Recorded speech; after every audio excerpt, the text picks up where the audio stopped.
Darlings అంటే case పెట్టొచ్చంట. అందుకే ఇప్పుడు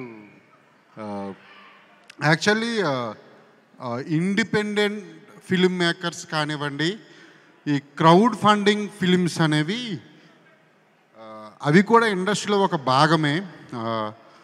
క్రౌడ్ ఫండింగ్ మూవీస్ చాలా వస్తూ ఉంటాయి, మీకు ఎవరికీ తెలియదు.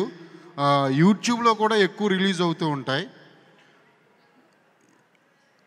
అంటే ఎప్పుడో కెరీర్ స్టార్టింగ్లో విశ్వక్ గారికి మూవీ ఇది క్రౌడ్ ఫండింగ్ మూవీలో చేద్దామని అనుకుని అది అలా జరుగుతూ వచ్చి 4-5 ఇయర్స్ గామి తాలూకు అంటే వర్క్ 4-5 ఇయర్స్ జరుగుతూ ఉండగా విశ్వక్ సేన్ గారు ఆయన చాలా అంటే పెద్ద హీరో అయిపోయారు.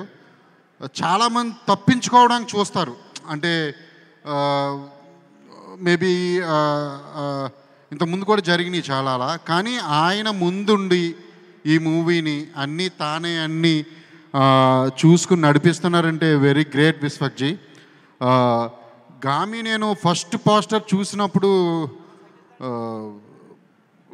ఇది ఏంటి సినిమా, అసలు జానర్ ఏంటి అని అనుకున్నా. నాకు ఒక 2 ఇయర్స్ బ్యాక్ మంగళవారం ఇంకా స్టార్ట్ అవ్వడానికి ముందే ఈ సినిమా తాలూకు కో ప్రొడ్యూసర్లు కలిసినప్పుడు వేరే చోట వాళ్ళని అడిగా ఈ మూవీ గురించి, ఏంటి కాన్సెప్ట్ ఏంటి, అసలు ఏంటిది, ఇవన్నీ కూడా.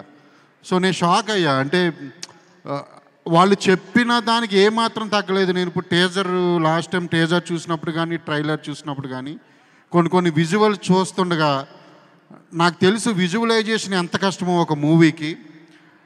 అది చాలా కష్టం. ఇటువంటి న్యూ కాన్సెప్ట్లకి ఇంకా కష్టం.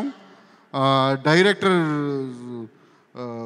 సూపర్ అండి. అసలు అంటే ఒక ప్రాజెక్ట్ మీద 5-6 ఇయర్స్ ఉండడం గ్రేట్.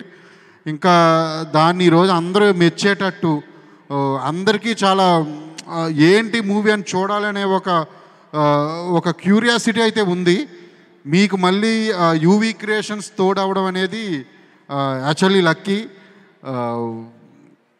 ఈ సినిమా 100% మీరు అందరూ థియేటర్లు తలుపులు బద్దలు కొట్టుకునైనా వెళ్ళి చూడండి. హ్యూజ్ కలెక్షన్స్ ఇవ్వండి, ఓపెనింగ్స్ ఇవ్వండి. ఇటువంటి మూవీస్ని ఎంకరేజ్ చేయండి. అందరూ కొత్త వాళ్ళు చాలామంది కలిసి చేసిన మూవీ అనుకుంటుంది. కాన్సెప్ట్ మూవీస్ వైజ్గా ఇదివరకు తమిళ ఇండస్ట్రీ చాలా ముందు ఉండేది, 100% చెప్తా. ఈరోజు ఇండియాలోనే తెలుగు ఇండస్ట్రీయే ముందుంది. మనకి కమర్షియల్ సినిమాలు వస్తున్నాయి, ఎవరు టచ్ చేయలేని పాయింట్స్ తీసుకుని టచ్ చేస్తున్నాం మేము కొన్ని పాయింట్స్. వాటన్నిటికీ కారణం ఆడియన్స్ చూస్తున్నారు అనే ఒక కారణంతో మేము మూవీ చేస్తున్నాం. మీరు ఈ గామిని హిట్ చేయండి, ఇంకో 10 సినిమాలు వస్తాయి డెఫినెట్లీ. అందులో విశ్వక్ లాంటి హీరో మీరు అంటే ఇటువంటి సినిమాలు చేయడం వల్ల ఇంకా హీరోస్ అందరూ కూడా ఎక్స్పెరిమెంట్లు చేయడానికి ముందుకు వస్తారు. సో అవన్నీ కూడా ఆడియన్స్ చేతిలో ఉంది. మీరు చూడాలి, ఈ సినిమాని 100% హిట్ చేయాలి. గామి టీం అందరికీ all the very best and congratulations కూడా అడ్వాన్స్గా. Thank you very much.